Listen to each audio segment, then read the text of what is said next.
Hi, I'm Kip Bowen. And my name is Ryan T. Husk. This is the Creation Entertainment Podcast.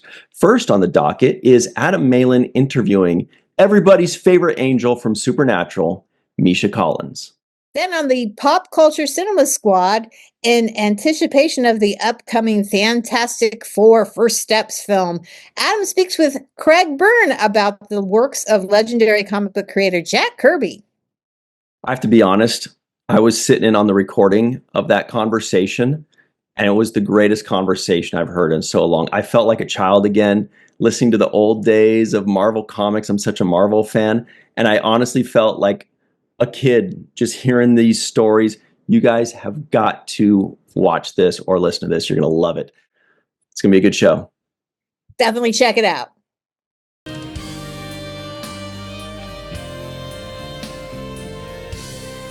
Hi, folks.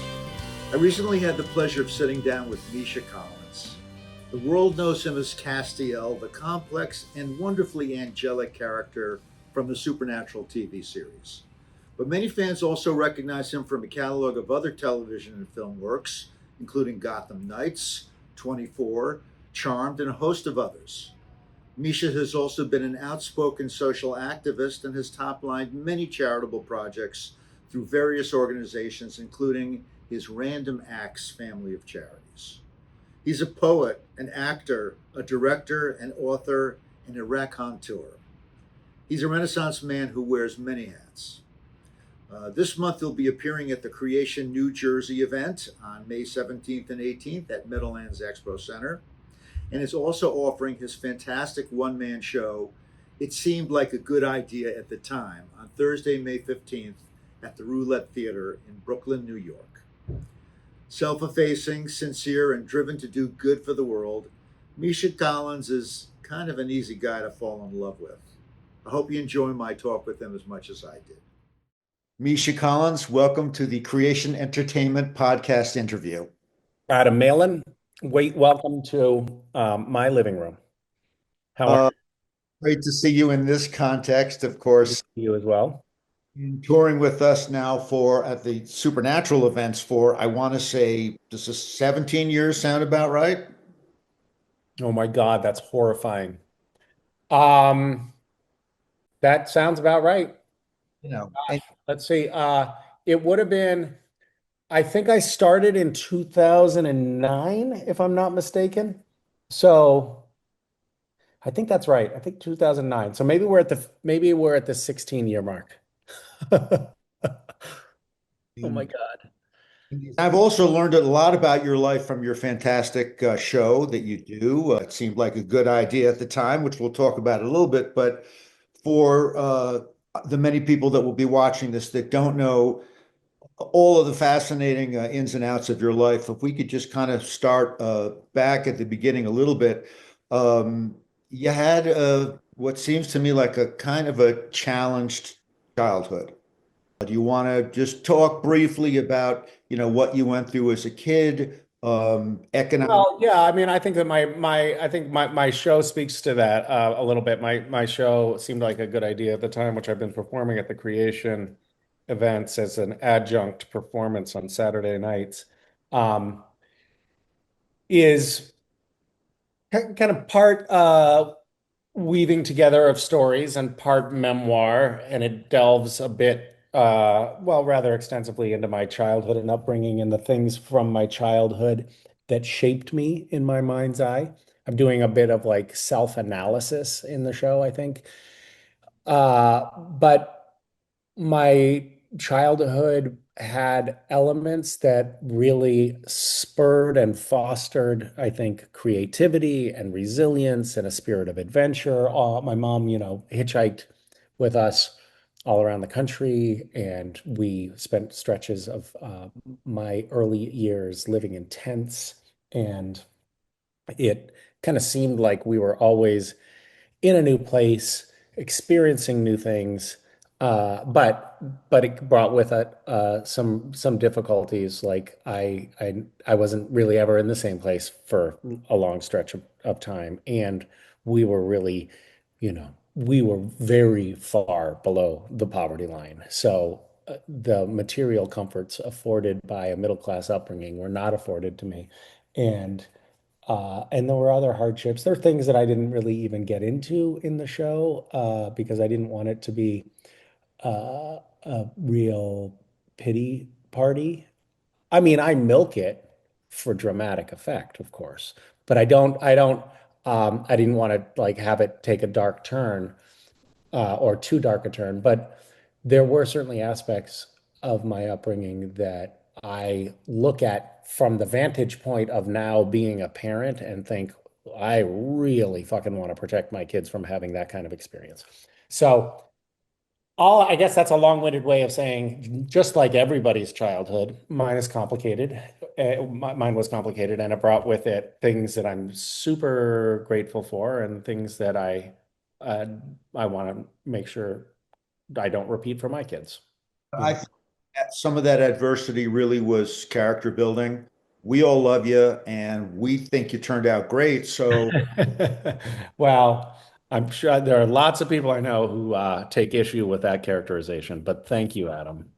uh, you wouldn't be who you were without it. Now, you seem to go on two tracks. I know you became amongst your as a Renaissance man, the many things that you do, acting was is one of your central things, but you seem to take a strong interest in uh, social activism and politics early in your life. Can you just tell me a little bit about that track in your development?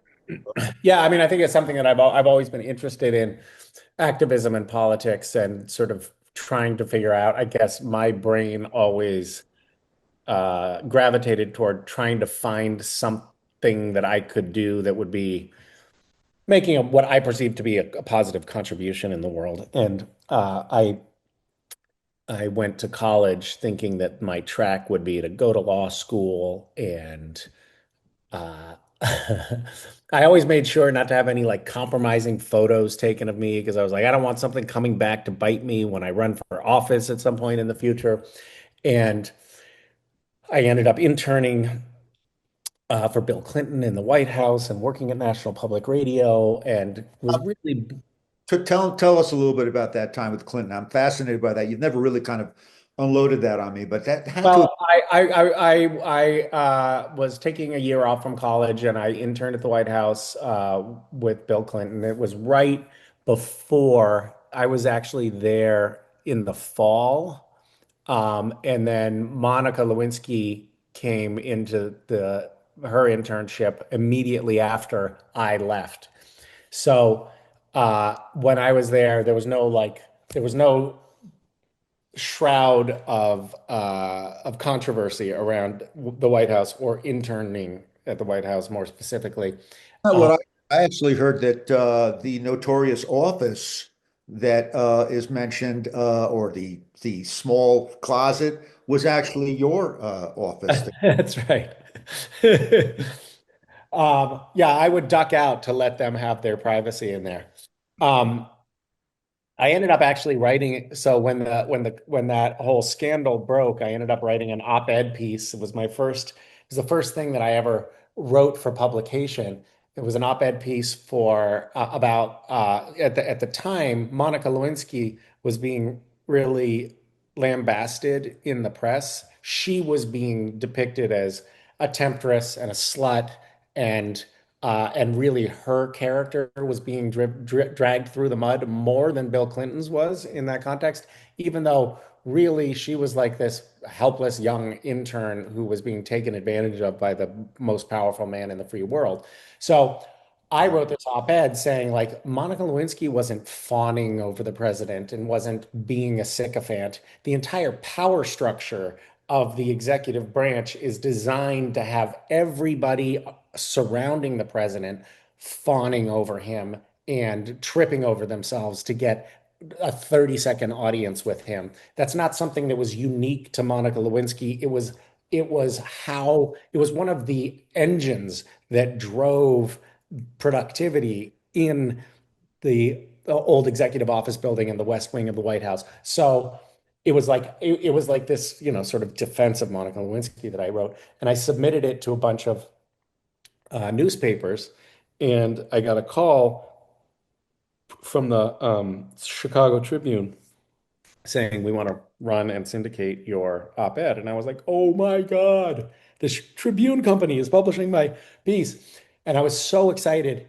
And then 45 minutes later, I got a call from the New York Times and they said, we want to run your op-ed. And I was like, what? The New York Times wants to run it? This is amazing. And so I called the Tribune back and I was like, scrap it, cancel. New York Times is going to run it. And they were like, nope, sorry, we got there first and we already have fax confirmation from you that we can run your story. So we're not pulling it. And P.S., the New York Times can't run it. So it was funny because, like, in the span of literally an hour, I had this incredible roller coaster of being so incredibly excited that somebody was willing to publish my, 21-year-old op-ed. And then immediately after that, crushingly disappointed that I couldn't have it be the New York Times. It was Not like a lesson in the roller coaster of the highs and lows of life, all in one right there. Tribune, honestly. Yeah, no, it was great. Great Tribune is great. Right. I'm surprised that didn't somehow find out about it and shut you down, however, or assassinate you or something like that. Right. Um, so anyway, yeah, the White House was an interesting experience. And I thought I was going to go that path, but actually my experience in the White House and also my experience at National Public Radio really gave me pause. I was shadowing this woman who was covering the Pentagon beat at the time, and she was talking about how unbelievably compromised the entire process of reporting on government is because nobody tells you the truth. And of course, now that this was back in whatever, 1995. And I think we all know that it has gotten exponentially worse in the ensuing 30 years. But at the time, I found that really disillusioning. And I also found my experience in the White House disillusioning because I thought that I was going to be in this building with all of the best and the brightest minds in America. And what I found was these were the people who were most unflinchingly devoted to Clinton and would never question his his decision making or his authority in any way. And it was like this. It was this army of sycophants, as far as I could tell. And I just did not like my experience. I found both fascinating in their own right, but I really realized, oh, this is not the path that I want to follow. I don't want to like try to make a difference in the world by being in this uh on this path and trying to climb this particular ladder. So I thought, well, maybe I'll try to get famous and then use that as a way to have an impact on the world. I really did think that. It was ridiculous how my brain worked at that time. But You managed to parlay your celebrity into an incredible platform of social activism. And if we just hold aside your amazing meteoric acting career and look at your activism, I mean, a lot of us and most of the people watching are familiar with Random Acts and Gishwiz, but you've been able to do good deeds for the world through some of the causes and the funds that you've created. And so you did accomplish your goal. You did use your celebrity to, give back to the world in a meaningful way. well, thank you for saying that. And yeah, I think I at some point along the way, um, I just became an actor, just trying to just trying to have a successful acting career, and that was really my focus. And then really it was Supernatural and the fan base that Supernatural brought with it, and realizing that there was this huge, very galvanized audience that was like ready and ripe and ready to be deployed for projects that involved both creativity and do-goodery, Yeah. that rekindled my interest in trying to leverage that position into doing something positive, having some sort of positive impact. Um, Yeah. yeah, it's been an interesting journey, and it's funny because you come from one can have, my experience was I came from just being, one person who could maybe persuade his small circle of friends to take action on something to being somebody who has, 5 million Instagram followers and the capacity to reach a large number of people and, potentially mobilize bigger groups of people to do fundraising campaigns or get out the vote campaigns or even simply just talk about messages and issues that are important and try to like shift somehow the national conversation. And there's this moment in that transition where I kind of got this hubris and thought like, oh, I really have like an outsized, impact on the world. And it's been in the last couple of years that I realized, even in the scheme of things, even that platform is incredibly small. And there are so many people who have, similar platforms. And it's kind of like an interesting ego check that I've gone through and realizing actually we're all responsible for doing what we can in the world. Every one of us is responsible for using whatever platform we have to make whatever impact we have. And it doesn't really matter that much that I have a bigger platform than some people because there are plenty of people that have bigger platforms than I do. And it's just a matter of us each individually adding our voice to the chorus. And having that kind of ego check in the process has been really good for me in the last few years, and and it actually has been helpful for me and more motivating. It's made me feel like more energized to uh, put my efforts in. I don't know that ambition to use your platform to do good is necessarily hubris. And I think being ambitious, knowing the reach that you do have, and trying to put it out there as much as you can is not necessarily ego, but just the ambition to try and take advantage of that platform. But before we let this go, because I want to talk about your acting career, just tell me about your experience last year going to Ukraine and meeting Zelensky. That's like an incredible experience. I uh, I have been working for the last several years with a man who's a war photographer correspondent named Giles Dooley. He has really devoted his life to documenting the horrors of war around the world, and he goes into some of the most challenging, conflict-riddled regions of the world.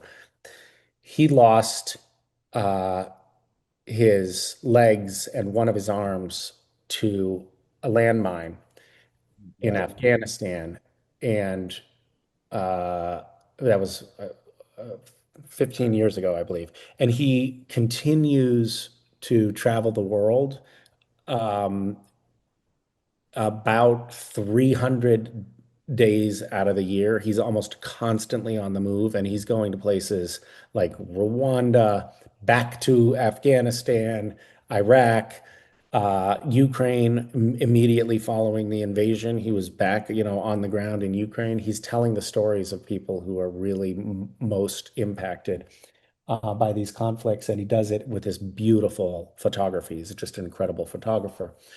And because he had gone back early, and we did a project immediately following the invasion, raising funds to get ambulances and to provide shelter for people who had been displaced. Um, he ended up getting in contact with some of the folks in the administration of Zelensky's administration, and then I, by proxy, got in contact with them and ended up having a couple of trips to Ukraine and meeting with President Zelensky a couple of times. He was incredibly gracious, incredibly open, and you could tell that this was someone who was tirelessly turning over every possible stone to galvanize support for a totally valiant effort. This country deserves its autonomy. there was an unquestioning, unprovoked uh, attack by a foreign dictator. The Russian army is orders of magnitude more powerful than the Ukrainian army. And the thing that was most amazing about that trip was seeing when I went the first time, the prevailing wisdom was this is a war of attrition. And the Russian army is so much bigger than the Ukrainian army that eventually they're just going to wear them down, wear them out, and there won't be anyone left to fight in Ukraine. And when I got there, I saw this incredible mass mobilization in Ukraine. Everyone I spoke to was sleeping 4 hours a night and had been sleeping 4 hours a night for the last year. And they were all working their regular job that they had been working before the war, plus another full-time job that's committed to the war effort. And collectively, they were so committed to the cause of defending their homeland that I got the sense there's no fucking way the Russians are ever going to defeat these people. It's like you got the sense that the morale within Ukraine was that they would fight to the last dying breath against this unprovoked foreign invasion. And it really shifted my perspective on the conflict because it didn't look like a hopeless case. It looked like these these guys were in it not just to hold out, but they were in it to win it, and they had the mentality necessary to prevail against really impossible seeming odds. And and I guess I had a takeaway, which was like when a large group of people are coalesced around a common mission that they really believe in, it's an incredibly powerful force to go up against. And it was really instructive seeing that firsthand. I'd never seen that before. Inspirational, daunting, but inspirational at the same time. Given the time that we have, let's just kind of shift gears and kind of get onto your acting career. There are quite a few amazing points to it, but I just wanted to touch on a couple things. Forgive me if I'm not moving chronologically, but the I enjoyed the TSA America series. I did these little sort of comic shorts. I co-wrote, directed, and acted in these comic shorts about the TSA checkpoints, and it's a satire, and they're kind of funny. They're some of them are. Every once in a while, someone will remind me about them, and I'll go back and watch, and I'll be like, you know what, that was actually really funny. But more often than not, the time I get reminded of it. So there was this one TSA short where I am playing the TSA officer, and there's this sort of like Texan good old boy who comes through, and he's like, "I'm not taking off my belt. You're not gonna touch my belt." And so he gets opted in for the private pat down, and I take him into this room for the private pat down. You know how you're going through a TSA checkpoint, and they are always asking, like, "Are you okay to do the pat down here, or do you need a private pat down?" It got me wondering, like, what happens in the private pat down? What do you get in there? So we did this, scene where there's this room that's off to the side, close the door, romantic lighting comes up, romantic music comes up. I pour the guy a double bourbon and Coke, and then start talking to him about intimate things, about his childhood, about his family, and then I start like giving him a gentle massage on the shoulders and slowly like ease into this sort of surreptitious pat down, and the whole thing like takes on this erotic charge. And then finally, by the end of the pat down, I'm doing like, I'm going to use the back of my hands, and I'm using some of the language that they use in the TSA. Like, I'll use the back of my hands and your inner thighs, and I'm going to slide my fingers through your belt, and I'll move, slowly. And I'm using all of this language that I had heard from TSA officers. But it was like, and then he goes in for the kiss at the end.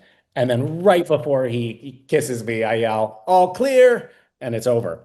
So I'm going through TSA checkpoint in Los Angeles, and the TSA guy, I set something off in the body scanner and they say, I'm sorry, I'm going to have to give you a pat down. And the guy goes through the exact steps that I did in that short. And I couldn't believe it. Like it's verbatim what I had done. My dialogue had been in that scene. Like I'm going to use the back of my hands. I'm going to run my fingers on the inside of your belt. I'm going to move slowly. Like, and I was like, oh my God, we got this so right. I cannot believe it. Like it seemed like this ridiculous, erotic satire, but it's real. It's real. And then he finishes the pat down and he yells, all clear. And I realize, and I took two steps back and I like raised my finger at him and I was like, oh, you fucker. And and the other TSA people who were standing around applauded, and they had all watched the TSA shorts, and he was verbatim repeating what I had done and fucking with me. And he was like, "We got you, man," and they were all laughing. It was awesome. But the place that I get reminded of those shorts is almost always when I'm going through a TSA checkpoint. They're like, "Love your TSA bits." I'm going through the every week, two or three times, and I'm actually pretty fond of them. They've been good to me, but just a couple of touch points in your acting career. We're going to get to the 800-pound gorilla, Supernatural. Charmed. How was Yeah, that? Charmed was funny. I guess I have a good story from that, which is that so that was like basically my first substantial role on film or television. I had done a couple of little things before that, but they were like one scene. It was very short. It wasn't much to wrap my head around. And this was like a major guest star role on an hour long television drama. And I was playing opposite Alyssa Milano, and it was a lot of auditions. They put me through a lot of auditions because it was going to be a recurring role. I was going to be playing Alyssa Milano's boyfriend in the long term. And uh, I had got to set and I just had no experience and no idea what I was doing. And I was like, I couldn't hit a mark. I couldn't do the continuity. I kept forgetting my lines. And not only that, I was 24 years old and I had this like baby face. Like on camera, I just looked like I was 12 years old. And I had this like kind of squeaky voice and not, it just, there was nothing sexy about me. I just looked like a boy child. And, and Alyssa Milano and I had this kissing scene and we did our kissing scene. And after the first take, I was like, oh my God, that was like a real kiss. And she was like, oh, oops, I guess I slipped you the tongue there, didn't I?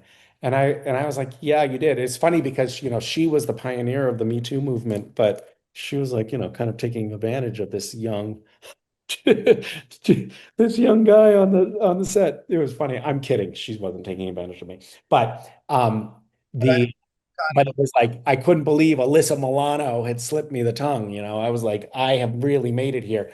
And then they ended up taking out the kissing scene. They edited it out, and they only had me on for one episode because I was so bad. They didn't want to use me again.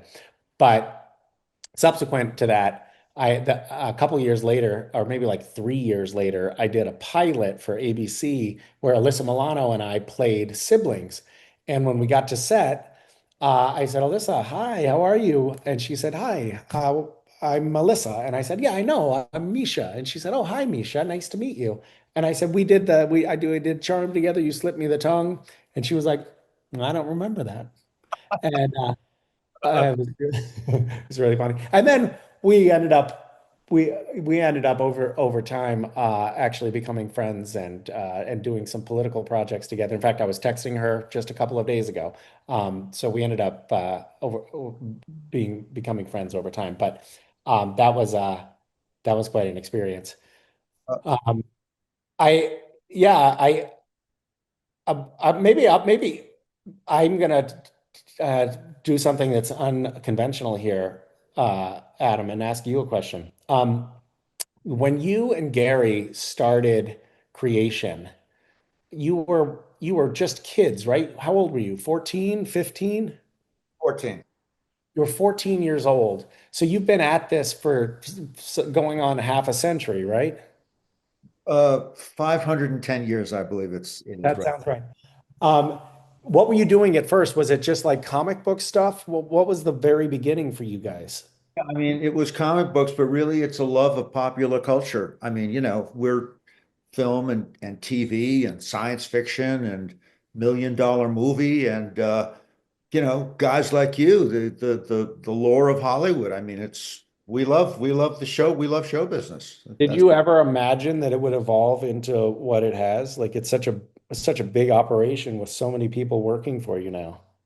we don't know what's going to happen to us tomorrow, but it's been for me getting to work with creatives like you and my wonderful partner and our wonderful company, but working with creatives like you is my life because I'm fascinated by the creative process and I admire creative people so much. And so I love to collaborate like we're doing right now with creatives. That's the thing of my life. So.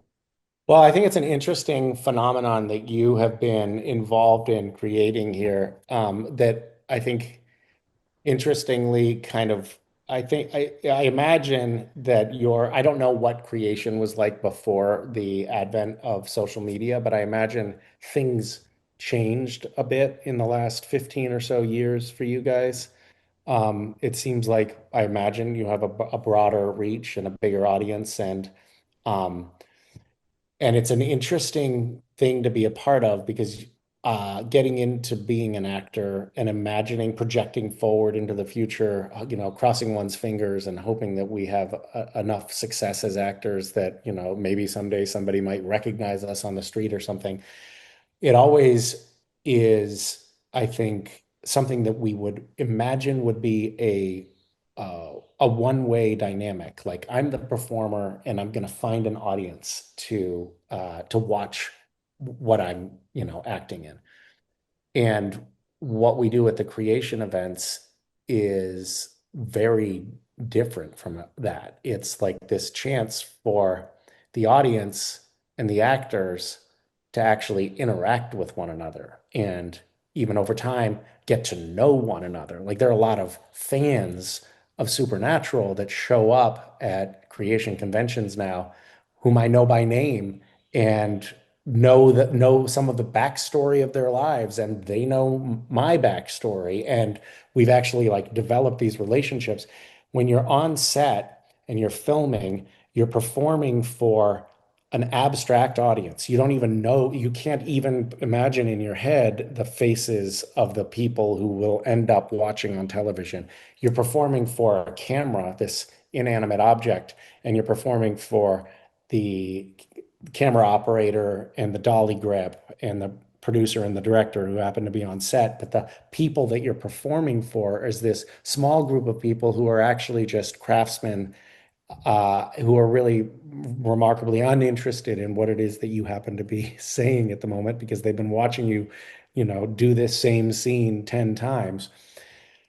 But when we get to actually come in person and meet with fans at a creation event, we're seeing how the work that we've done has impacted people. And it's a very different experience. You're getting that direct audience feedback.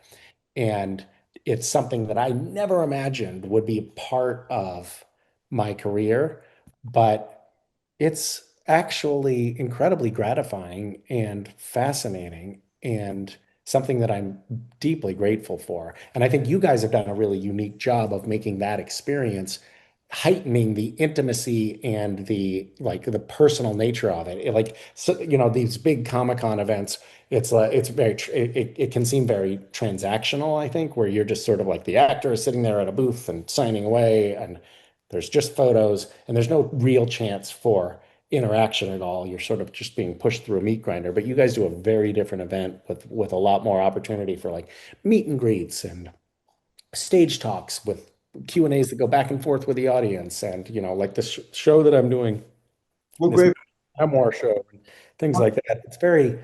It's a unique experience, but it's one that I think obviously fans like because they keep coming back to. But as a actor, a performer, it's also really gratifying for me, and I know that's true for my castmates. Well, you thank you for all of that. You earned it from the work that you did. And so I want to talk about, Supernatural. This is a huge part of your career, even though I really did want to talk about 24. I don't know if we'll have time or not, but Castiel has become a mythological character in the zeitgeist in pop culture. I mean, even transcending Supernatural, and it's partly a testament to Eric Kripke's brilliance, kind of conceiving of the character and the writers on the show, but also what you put into that character, and so many things to say about Castiel. First of all, he's become a queer icon, which is incredible and sort of inspiring. Do you ever reflect on that and see how, that's changed the world right there? We had, there was this sort of speaking of the fan slash artist interplay. Early on, the fans started writing slash fiction about Castiel and Dean and like that they had some romantic, connection. That was not something that I or Jensen, or as far as I know, the writers were thinking about at inception. It was not part of our conscious um, artistic creation at the outset. But over time, after the fans started creating all of this uh, slash fiction and online chatter, the writers started to write to it a little bit, like with a little bit of a teasing wink and a nod, sort of playing with that dynamic just a little bit. Um, but almost like as a way to acknowledge that they had heard what the fans were saying, but not really strongly pushing that agenda. And I think sometimes consciously, sometimes unconsciously, Jensen and I also played to that a little bit, but with a sort of tacit understanding that that was ultimately a line that would never be crossed. And then Bob Behrens, who was a writer, executive producer on Supernatural, came to me at the end of season 14 when we knew that season 15 was going to be our last season. And he said, Misha, I have an idea for the end of season 15 for Castiel to make a true declaration of romantic love for Dean. Would you be up for doing that? And I was like bowled over because it never in a million years occurred to me that the studio network or producers of the show would be brave enough to take this show that was kind of like, this like macho, bro-y Dukes of Hazzard meets, sci-fi show and take the third lead on the show and let him make what amounts to a homosexual declaration of love as his swan song on the show.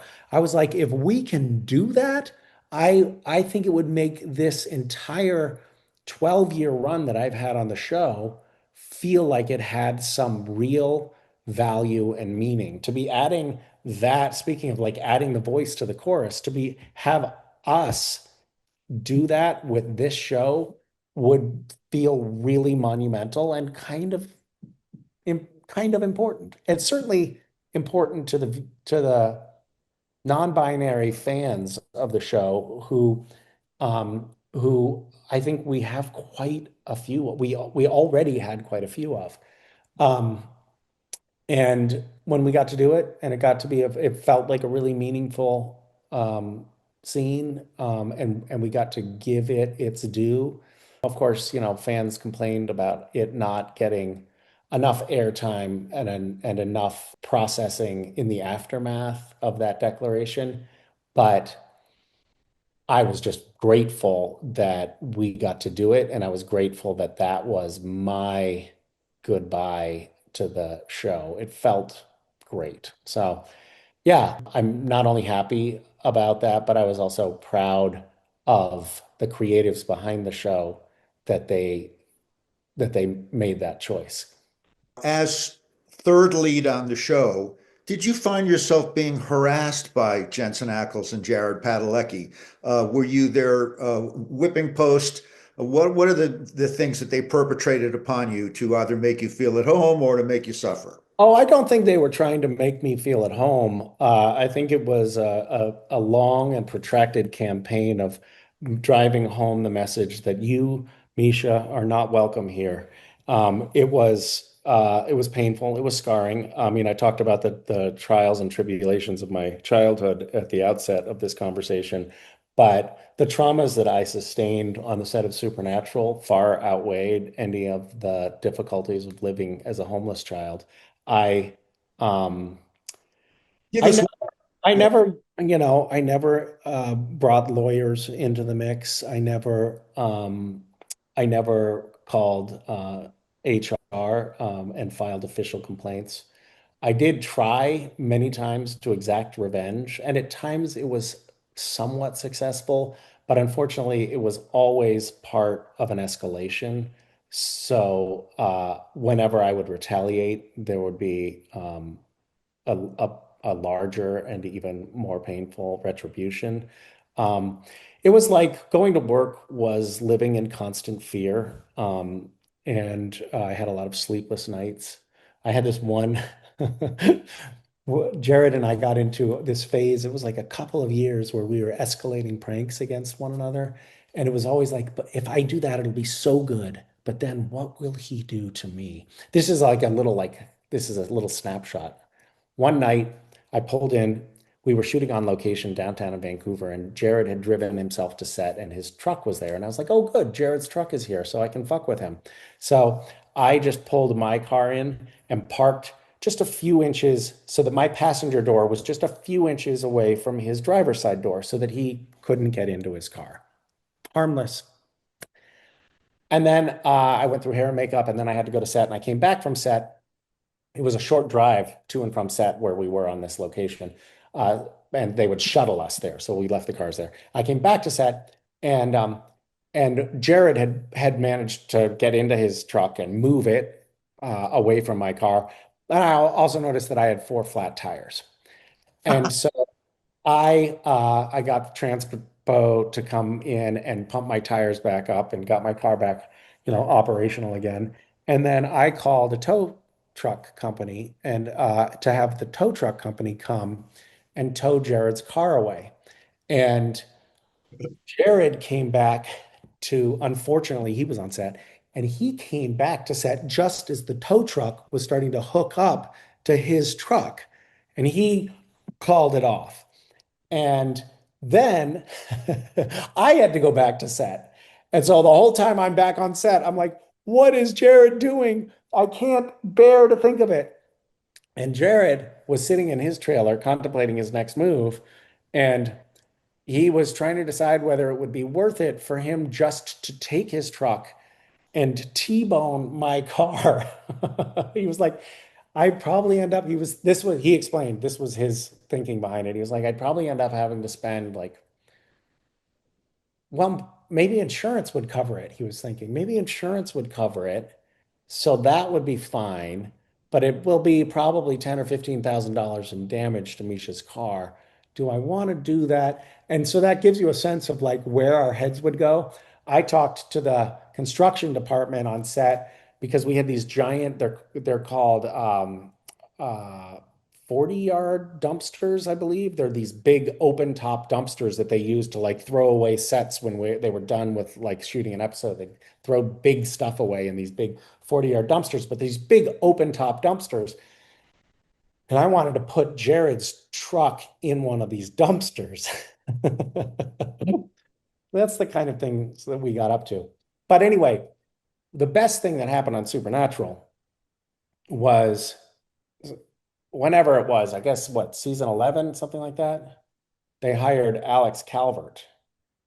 And he was fresh meat. And Jared Hansen, they turned their torture attention on him. And I suddenly got a reprieve. And it was like hazing, like a freshman comes in and I had been the hazed freshman for years. but now I got to be an upperclassman and join in the hazing. And I was just delighted to be able to inflict harm on someone newer, younger, and more vulnerable than myself. Because you can give as much as you can get. We're running low on time. For those that have been living in another dimension, I just wanted to talk a little bit about it seemed like a good idea at the time. You've been doing this show at our events now for a year or so, and we love it. And it's organic. It's a work in progress. It's definitely an analysis session. I know you said that it's self-analysis, but actually, I do think that there's some give and take with the audience, and we're all going kind of through a psychotherapeutic experience with you, somewhat cathartic and somewhat damaging at the same time. Um, we love the show. We're so grateful that you share yourself like that with us. It means a lot to us. Can you just reflect on that wonderful show and maybe give us a tantalizing glimpse of what we might see out of it in Well, the the show has been really gratifying for me to work on. I was quite scared, frankly, to put it up. We had an early you and I and Adam had Gary had an early conversations about putting this together, and I was like, all right, I'll try to figure out something to do here, but I really was starting with a blank canvas and didn't know exactly what it would be, and I've never done a stand-up comedy show or a one-man show or anything of this ilk, nor have I written anything as long form as this is. So there were a lot of variables and a lot of internal anxiety about whether it would come together. But I have loved the process, and it's been really interesting for me to see the show evolve and to be able to tinker with it and I think, gradually perfect it. And I'm really happy with how it has wound up because I've been trying to do this thing with, I really want it to be engaging and I want it to be funny, but I also want it to be genuine and heartfelt and true. It's very important to me that I'm not like making stuff up in the show. And in so doing, it's been a very creatively fulfilling experience, but also I'm talking a lot about my childhood and I'm talking a lot about my mother and I'm talking about like a lot of this navel gazing garbage that no one should inflict anyone, expose anyone to, especially not strangers, but I'm doing it anyway. And the experience has uh, actually and genuinely shifted my relationship with my own mother and it actually has had this psychotherapeutic impact on me that has been quite lovely, and a totally unforeseen consequence of this project. So show. it has had, it's been a totally positive experience for me, and I'm grateful for you for providing the encouragement and the venues to make it happen. And we're doing a show in New York coming up in May on what is it, the 6th, 15th of May, 16th of May? When is it? I'm looking at my calendar right now. On the 15th of May. And That the Roulette yeah, Theater. at Roulette Theater in New York, in the city, and I think it's that's going to be really cool. It's just great to be. It'll be in a real theatrical venue. It'll be and it's in New York City, and it's kind of feels like an the culmination of a lot of work is going to come together at that show. So I'm excited about it. We're virtually at your heart out. I never had a chance to talk about Harvey Dent and your run on Gotham Knights, which I loved. I never got a chance to talk about Alexis Drazen and your amazing run on 24, which I loved. I didn't get to talk about your poetry, your documentaries, your exploration of mental health, or 1,000 other things that you do in your life. So instead of all that, since we've run out of time, can you just maybe give us a summation of your career, of your life, and just some words of wisdom on to The uh the words of wisdom, the cliff notes of Misha. I I don't have a summary and I don't have anything that encapsulates everything, but I will share a conversation that I've been recently having with my partner about what it is that we want to do in the world. We've been talking about what we want to do in this next chapter of our lives together. And we've really been coalescing on this very important lesson that I think she and I have both learned many times over and over again in our adult lives, which is whatever it is that we do, it has to be something that we are creatively engaged with, that it's like whatever work we undertake has to be work that we are excited to show up for every day. And I think that any of the successful things that I've done in my life have been manifest from that mentality, not from me grasping to try to achieve something in the future, but actually digging into work that is the work that I want to be doing right now. I don't know if that makes any sense to you, but it is a true guiding star for me, and one that I keep reminding myself of. So there's my little pithy self-help concluding paragraph for you. You'll always be doing good work. You always have. And also, whether you acknowledge it or not, giving back to the world, which you do constantly, and which, we as your audience are grateful for. We've worked with Random Acts, for many years now, and we've seen the good work that you do. And so I can advocate for that great work. People should go to randomacts.org. And did I get that You website? did? Uh, and find out more about what that's all about. And the Lord, or whatever you believe in, be willing, we will have many years ahead of us to continue to do good work and be out there and have fun and share our creative lives with each other. Misha Collins, on behalf of the Creation Entertainment Podcast audience, thank you for your time and your generosity. We love you, Thank you, Adam. Nice talking to you. buddy. Bye.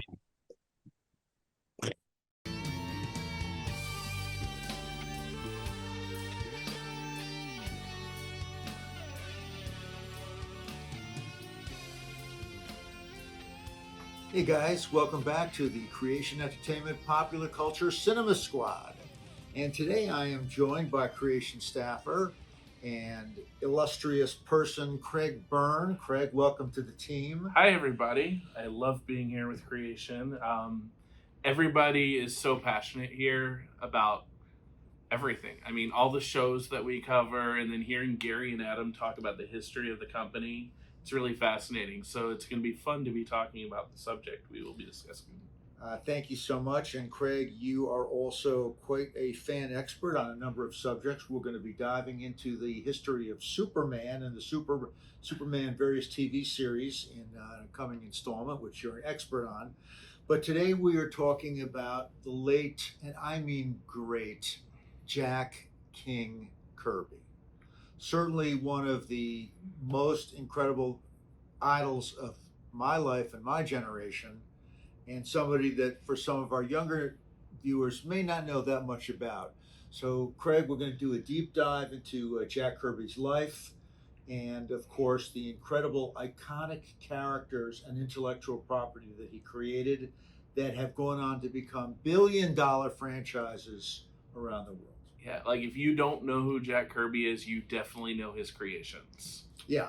So, and thanks for helping me. We have some research on Jack just to kind of get us into looking at his early career. Of course, we're all pretty familiar with his current crop of characters that he created, but let's just sort of start with Jack's early life. He was born in 1917, Jacob Kurtzberg, and he's a Brooklyn boy, a New York boy, and he was known when he first got into the business under various pen names like Jack Curtis before finally ending up with the name Jack Kirby. But just in terms of growing up in Brooklyn and what the cultural aspect of that there were a lot of gangs and a lot of people beating you up, as he was not the tallest guy. And I think that kind of inspired a lot of his creations. I mean, obviously you had the Yancey Street Gang and Fantastic Four, But you sure. also had the Newsboy Legion, the Boy Commandos, several different concepts that kind of were inspired by his childhood. Exactly. In other words, Jack had a pugilistic background, which means that he basically had to fight to keep himself alive back there in Brooklyn. And we love Brooklyn, of course. Okay, my dad comes from Brooklyn, so I'm a Long Island boy myself, and I love Brooklyn. But I mean, back in those days, there were a lot of gangs and a lot of fighting. And as you alluded to, the fabulous Yancey Street gang that used to terrorize and harass Ben Grimm endlessly is sort of a nod to Kirby's own pugilistic upbringing in Brooklyn. And I think it really informed his approach to superhero fights. Mm-hmm. Kirby superheroes, they brawl. They brawl. They get into these fantastic fights. I'm going to talk about a lot of that, but let's just say that in the 40s he went working for various different publishers and syndicates, and ended up with the great Will Eisner and Jerry Iger in 1940. He was working at Fawcett Comics, Captain Marvel, and then ended up at Timely Comics, where he connected with the great Joe Simon to create Captain America, one of the most quintessential superheroes of all time. Well, it's interesting to note that he and Joe Simon only did the first 10 issues of Captain America comics. Well, they got fired. Yeah, they got fired because Martin Goodman did not give them the deal that they were promised, which is a recurring theme with Jack and Marvel. It's a recurring theme regarding Martin Goodman. Yes. Yeah. And so they went to DC, where they revamped the character the Sandman. They created the Manhunter. And that's when Guardian and the Newsboy Legion and things like that came into play. Well, let's not get ahead of ourselves. Yes. This was the beginning of Nazism and World War II, and Captain America answered the call, the patriotic call, with some incredible characters like Bucky and, of course, the Red Skull, whom we love. And those characters would continue to be revisited in the 60s and 70s and even beyond in Marvel comic books. Well, I mean, we have Bucky in the Thunderbolts movie that's about to come out. So Bucky is still recurring even now. Yeah. By the way, Captain America Winter Soldier, awesome movie. Yes, it was. With a lot of Kirby inspiration. Oh, absolutely. I might also point out that Captain America Comics #1, very first time anybody ever even saw the character, he's punching Hitler. Yeah. That's before we were even in World War II. God bless Jack. So, did I hear you say that he and Joe actually originated the romance comic book genre? Yes, when they were at Crestline Publications, I think in the late 40s or 50s. Yeah. Crestwood. Yeah. My bad. Crestwood, yeah. They created the first romance comic book, Young Romance, which inspired a lot of imitators like Young Love, and ultimately ended up at DC Comics, and it ran for about 2 or 3 decades. Yeah. And again, spawned a ton of imitators because at that time, romance comics were hot. One of the great creations over at DC during that period was, along with Dick and Dave Wood, the Challengers of the Unknown. Kind of a beloved team for DC fans. It was very prototypical of what we would see in the Fantastic Four in a way. You have a quartet of characters, and those characters are still being used by DC. I'm surprised we haven't seen a TV or a movie yet, but give them time. Timely Comics, which begat Atlas Comics, would eventually become Marvel Comics. Yes, and when they were Atlas is when Kirby returned to what ultimately became Marvel. Worked on a lot of their monster comics. The monster comics of the late 50s, very, very early 60s, were a whole genre unto themselves. And there were some other comic book artists, particularly Steve Ditko, that did some incredible monster stories that were really creepy and weird for the time. Well, a lot of the books like Tales of Suspense, Tales to Astonish, they would have like a Kirby lead story and then a Ditko second story and then a great artist like Joe Maneely doing the third or something like that, which is really cool. New York was this incredible incubator of graphic art talent. And Jack went to Pratt Institute. He got his formal kind of graphic arts training at Pratt Institute. I'm proud to say that my dad, Mo Malin, who taught me everything I know about kind of commercial art, particularly pre-desktop in terms of paste up, typeset, all that, My dad also was a graduate of Pratt Institute. That's amazing. So my dad and Jack Kirby went to the same school and received the same kinds of formal educations in graphic design, commercial art, paste up, and all that. So Jack had all of those skills too. And in fact, some of Jack's Pratt Institute paste up training would come out in the Marvel comics in the 60s with some of those Kirby pages that were paste ups of photographics. Which some fans might remember. I have an issue. I think it's number 33 of Fantastic Four, where it's got Submariner on the cover. Yeah. And it's a photo collage behind him of like shells so and crazy. Stuff. It's really good. I mean, I highly recommend these issues, all of which are reprinted. They're available to buy digitally, but like the Epic Collections, the Masterworks. I mean, Master is a great word to use for the comics that he created. Okay, so Stan and Jack Kirby, who originally had been an office boy back in his day, back at Timely? Yes, Stan was 13 years old. You know, he's Martin Goodman's nephew. Martin Goodman's nephew, yes. And apparently he was a little bit of a pest to Jack and Joe Simon back then. But clearly eloquent. Yes. And he and Jack joined forces to create the first Marvel superhero team, the amazing, and I do say amazing, Fantastic Four. And what's interesting about that is you look at the first two issues specifically of Fantastic Four, and it looks almost like an evolution of their horror comics. Yeah. Like the Thing looks very much like somebody you would see in Tales to Astonish or something like that. And then issue 3, they just go out, they get the blue costumes, they get the Fantastic Car, and it's amazing. It really is a mid-century vibe, which is why Matt Shackman's take on Fantastic Four that's coming out later this year, eagerly awaited, has that 50s vibe, that mid-century vibe that, you know, it's just like 1960. I think the first couple issues were in 1960. Yeah. It's just got that mid-century vibe of kind of energy, enthusiasm, optimism, the dawn of the space age. All of that kind of coalesces in the early Fantastic Four. Well, I think one thing that really worked with the Fantastic Four, and I believe this was inspired by Jack's suggestion, is that they were real people. Yeah. Or, you know, the way they were written as if they were humans. It wasn't just they flew here from a rocket from Krypton or something like that. And so you got to know the characters. They had conflicts. Like Reed and Ben would go at it, or Ben and Johnny, and, you know, Sue would try to, you know, the Submariner would always try to take Sue away. Yeah, that was annoying. I didn't like Submariner for that. Yeah, but still, you know, you had and these characters evolved a bit over time too. Like, you know, they had a baby. I mean, Reed and Sue got married. Ben Grimm had a blind girlfriend, Alicia. Yeah. So, of course, there was a procession of incredible Lee Kirby antagonists. But first, let me just kind of set this up. History has kind of taught us that really Kirby was more of the concepts guy.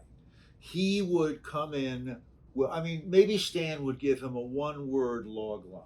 He'd say, you know, we're going to fight the monster of the week, and it's going to be in outer space, or it'll be in Africa. And then, you know, Jack would come back with the Black Panther. Mm-hmm. So Kirby would not only kind of create the character concepts, he would create the story flow. He would do all the graphic story work of setting up the panels into the story flow, and then he'd hand off these incredible pages, these penciled pages, and give them to Stan and say, okay, now write the dialogue. This is what's happening here. This is what's happening there. Mm-hmm. So a lot of people don't realize what an incredible concept guy Kirby was and some of the amazing characters that he actually created. And also, I feel like there are characters like Ben Grimm or even the Hulk that would represent some, you know, like inner rage of people. Yeah. So like even things Jack Kirby. Yeah, and even Jack Kirby. Yeah. And going back to even his childhood days, Steve Rogers was a weakling before he was Captain America. That's kind It's kind of autobiographical. Yes. Yeah, the way he feels. You know, what I used to love was the kinesis of action, particularly the fist fights in Fantastic Four and then the early Marvel Captain America comics. Let's say Captain America was fighting Batroc. And so you'd have 9 panels, Mm-hmm. 3, 3, and 3.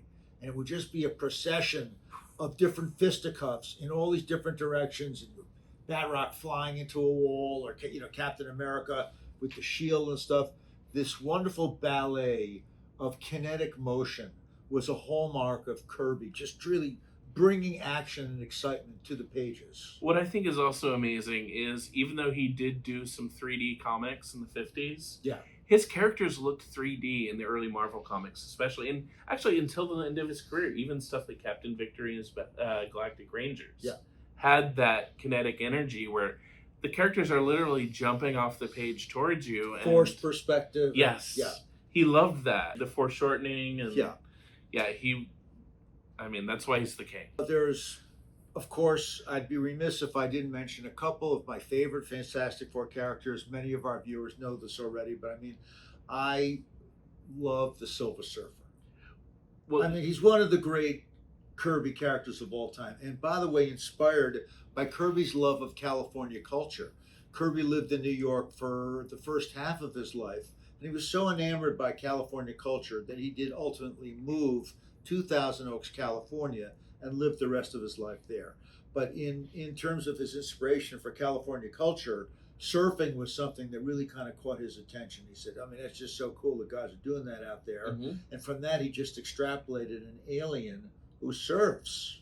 Well, it's interesting also that Fantastic Four 48 to 50, which was the coming of Galactus and the Silver Surfer. Good man. That's a great epic to check out as well. But that period of time, within like 10 issues, he did the Inhumans, created the Inhumans. Yeah. He did Galactus, Silver Surfer, Negative Zone, Wyatt Wingfoot. Yep. And also This Man, This Monster came out around that time as well. Incredible. A guy actually assumes Ben Grimm's persona and even fools Alicia. And then he and Reed Richards end up in the Negative Zone.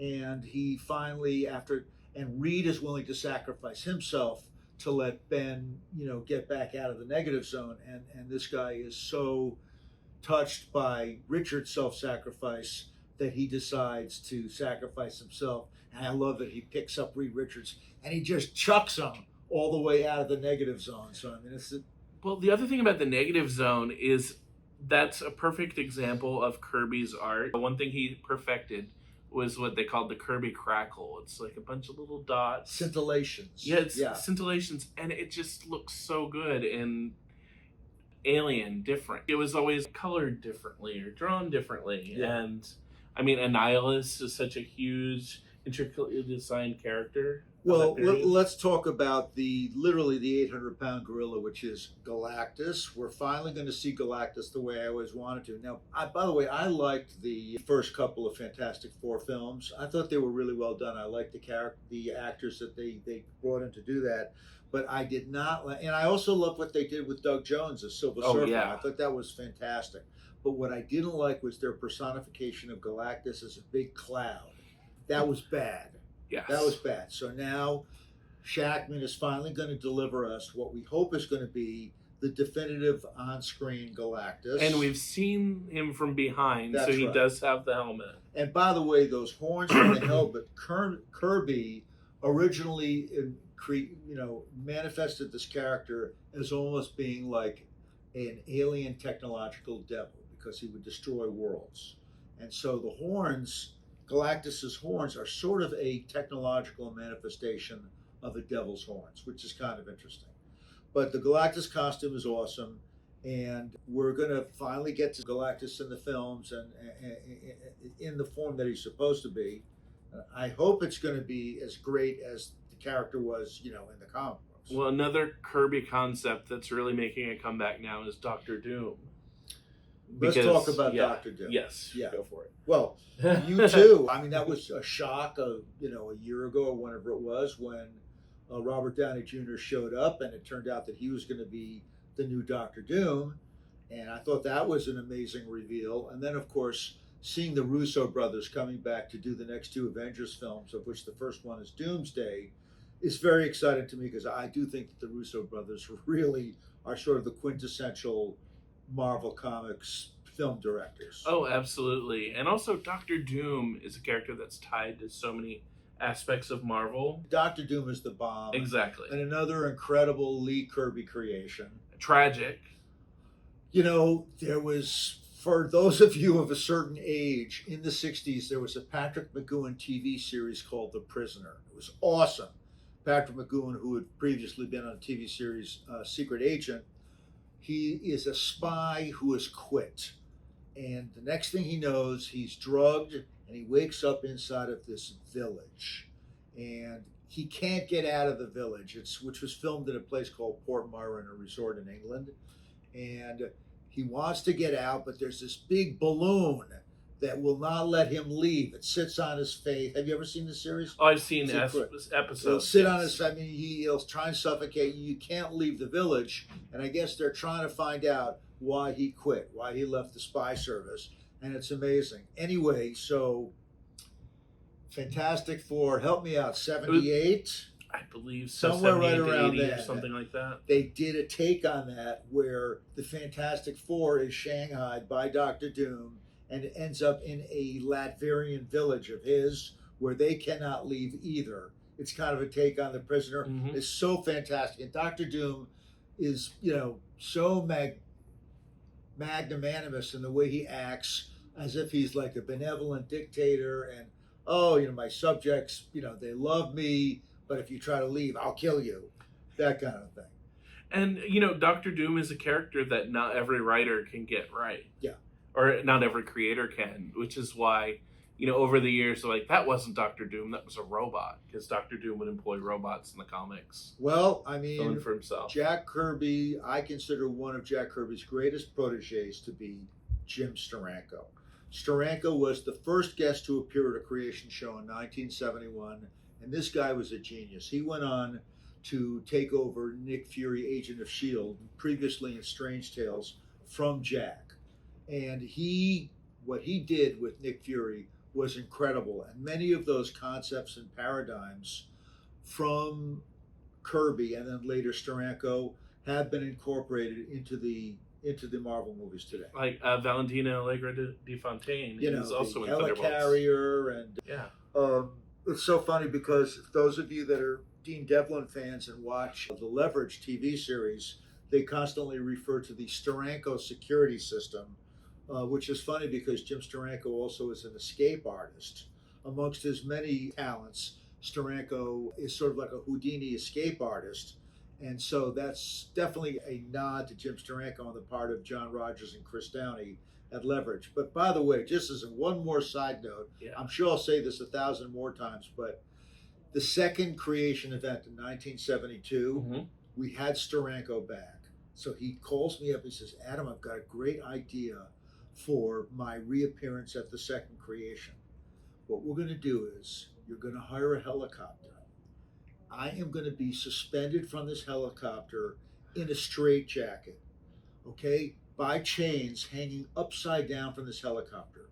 You will bring all of your attendees on the roof of the hotel, and then at the appointed time, the helicopter will fly over the hotel. I will use my escape artist skills to extricate myself from the straitjacket, drop down onto the roof of the hotel to the acclaim and applause of your audience. You can't make this up. And did he do it? He was going to do it because I was stupid enough to try and put it into motion, even though it sounds like a liability disaster waiting to happen. Earlier that year was the tragic accident at what was then the Pan Am building.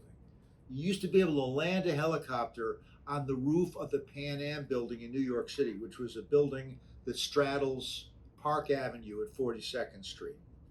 And a helicopter tragically fell off the side of the Pan Am building. I believe it's the MetLife building now, but it was the Pan Am building at the side when Pan Am still existed. And the helicopter fell off the side, and ever since then, they made a law that you cannot land helicopters inside of Manhattan. So there is still helicopter service to the sides of Manhattan on the Hudson and the East River, but you cannot land helicopters inside of the city. So that was the only reason why That's so funny. that actually did not actualize and Steranko did not actually land on the roof of the hotel. Now, were Steranko and Kirby friends? Well, Steranko was a protege of Kirby, so They had agreements about things and disagreements about other things. Okay. But in early Steranko artwork and those early Strange Tale Nick Fury stories, clearly you could see the artistic derivation from Kirby. And by the way, since we're talking about artistic derivation, Kirby himself had an illustrious line of inspirations from people like Hal Foster, the great Prince Valiant artist, Milton Caniff, of course, Alex Raymond, the great Flash Gordon artist, and of course one of his mentors, Will Eisner. Well, it's also interesting that he inspired so many artists, especially early in their careers. Like, generations of yeah. artists. Oh, generations. But I'm thinking of somebody like Barry Windsor Smith, who started out as a Kirby clone, right, and became something completely different after he started doing Conan. Incredible talent. So very nice guy, by the way. He and the three other guys that comprised the so-called studio, which was Barry Windsor Smith, Jeff Jones, Michael Kaluta, and Bernie Wrightson, were frequent attendees at our early shows. That's really cool. Anyway, regarding Kirby, and during that period when he was still, well, what year did he go over? Actually, it was right after he went to DC. So 70. Around 1970, Kirby finally left Marvel. Yeah. And went over to DC. I think it was dissatisfaction with Stan taking credit for everything, I believe. Which was a recurring problem in their relationship together. Yeah. Well, it seems like Stan was just the quintessential salesman. Yeah. He really was Funky Flashman, if you know the New Gods comics. Well, okay. Well, I mean, it was not entirely successful, but a few great things did come out of Kirby moving over to DC. Oh, absolutely. I mean, for me, Darkseid is one of Kirby's greatest creations. And George Lucas obviously liked Darkseid because he inspired Darth Vader. Him and Doctor Doom. And by the way, I think Zack Snyder's take on Darkseid is really cool. The Snyder Cut Justice League, I think, is the bomb. All the stuff that they brought in regarding Darkseid, I love. And, I mean, if Jack Kirby had been producing it with Zack Snyder, it would have been better. But I thought Zack did a great job on Darkseid. I just think Darkseid is such a great character with the anti-life equation. And, yeah, I do think sometimes people drop the ball, though, on Darkseid. Like, for example, we first met because I hosted your Smallville con. Yeah. Smallville did Darkseid, and it was pretty much like the Cloud from Fantastic Four. Yeah, no, that was terrible. Good. That wasn't good. They really did not get Kirby's intentions there. On the other hand, the Krypton shows take on Brainiac as a big cloud, and he was actually really good. Well, he did take on an actual form. He did take on an actual form. Yeah. Brainiac in Krypton was very inspired by Galactus. I mean, he literally is like a planet eater. Yeah, right. So, again, it's Kirby's influence is something that we always see everywhere, I don't think I feel like we should probably just mention some of the things he created or co-created that have hit the media. Yeah, please. Yeah. Like, the X-Men, Ant-Man, the Hulk, the Avengers, Thor, and he actually did a version of Thor for DC in the 40s as well. Black Panther, the Inhumans, the Eternals, which he created in the 70s. Silver Surfer Galactus, Fantastic Four, of course, And even something like Devil Dinosaur, which he created later in his career, was an animated series on Disney like 2 years ago. He also did Thunder the Barbarian, Turbo Teen, and a cartoon I loved as a kid, which was called The Centurions. Yes. Where you could very much see his designs and the villains especially. Right. And Gil Kane, who also worked at Marvel. Gil Kane, yes. Great Gil Kane. Yeah. He did some designs for that show as well. Those ones were all for Ruby Spears later in his career. Right. He also worked on the new Fantastic Four cartoon for DePatie Freeling in the late 70s. And that's where Herbie the Robot came from. Although I wasn't crazy about that series. No, I don't think anybody was. Yeah, right. No, I feel like there were a lot of limitations on the series from the censors about violence. Like, Thing wasn't allowed to punch people. Yeah. That's what the Thing does. That's the stupidest thing. Or there is no Thing without, it's clobbering time. Exactly. I mean, it's interesting though that there was a Thing cartoon in the 70s. Yeah. Where it was like a kid who put on a ring to become the Thing. Oh, that's terrible. But it showed the Thing was such a marketable character, and he's the one of the Fantastic Four who had the longest running series of his own. Yeah. Marvel 2-in-1. I should also mention that the way comic books, I mean, traditionally were done, at least back in that era, is that you'd have a penciler who would sort of do the story flow, do the graphic story design, and lay it all, and do it all out in pencils. And then they would typically hand it off to the writer, in this case Stan Lee, and the writer would write the dialogue. Then it would be handed off to an inker, and Kirby had a lot of inkers in his day, and Vinnie Coletta was typically the one that did Thor. Oh, and he would get kind of lazy and erase some of the backgrounds and stuff like that. But the guy that I always felt was Jack Kirby's go-to inker, the great Joe Sinnott. Oh, absolutely. He inked Fantastic Four for decades, even after that. God bless Joe up there in Saugerties, New York, for decades. Yeah. Just kept on doing that great job, and we were very honored to have him at our shows. They were just such a great pair. I think that's one of the perfect penciler inker pairings. For sure. Of course, sorry. No, go. Later in his career, I know Kirby preferred people like Mike Royer to do a lot of his work in Not DC. a fan. Okay. Yeah, not a fan. I know he worked a lot with Royer. Not really a fan. I mean, I kind of got spoiled on Sinnott. Yeah, I think we all did. I just want to tell our viewers that many of them have probably heard this story, but how Jack Kirby first came to appear at creation events. And how he entered your life. Okay, well, so, when I was a kid, I discovered Marvel Comics around issue 60, I want to say.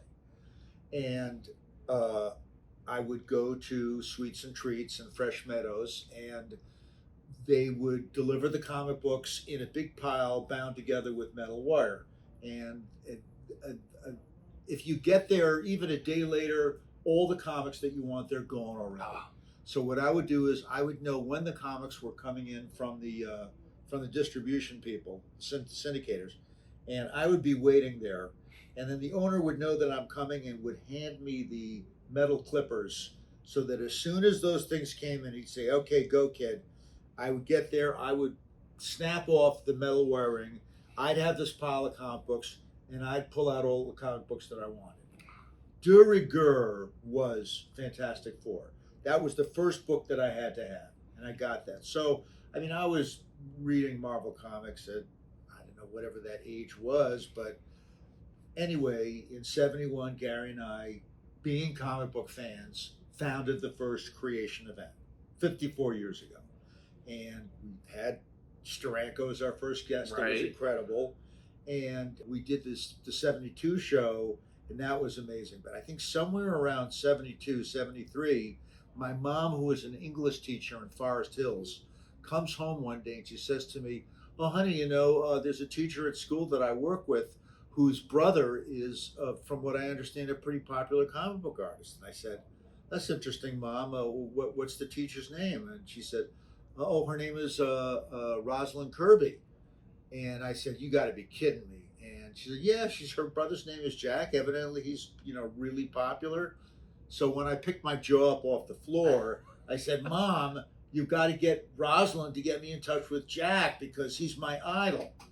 And Jack's sister connected me to Jack. I got to meet him. We started having him come to creation events. He moved to California and continued to come to creation events off and on for the rest of his life. And he was a warm, wonderful, loving, super intelligent, super creative man. I mean, knowing a guy like Jack Kirby was one of the wonderful early gifts that we had running creation events, and having Kirby at the show regale the fans with his stories about Marvel Comics and the early days of comic books in the 40s and the 50s was one of the really great gifts that we had in the early days of the creation events. Yeah, I've definitely heard a lot of stories about how good he was to the fans. Yeah, he loved the fans, and he's just a great guy. I mean, it's so funny because all of his characters are rock'em sock'em robots, and everybody's beating the crap out of each other. Mm-hmm. But meanwhile, Kirby, comes off as a real pacifist and just a very, loving kind of individual. And yet he had these fantastic pugilistic characters like the Thing and Captain America that used to brawl with the best of them. But I think that pacifist nature kind of was inspirational for characters like the Silver Surfer. the Silver Surfer really did not want to fight. Exactly. It's true. In fact, his own conscience led him to finally kind of revolt against Galactus. Yeah, it was a shame that Jack didn't draw much of the Silver Surfer series in the late 60s. We've talked about that. Yeah, I know it was John Buscema, who was a great artist. Great artist, but really, it should have been Kirby. I mean, they did get Kirby for the final issue, but that was like right as he was headed out the door. Yeah.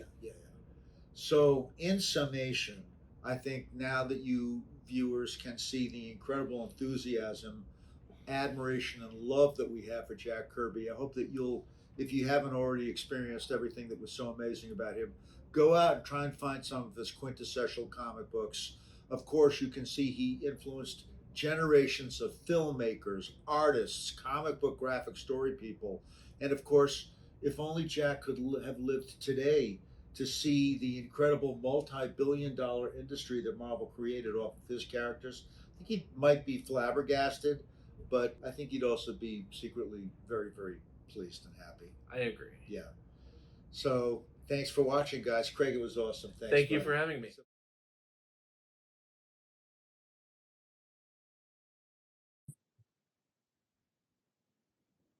Wow.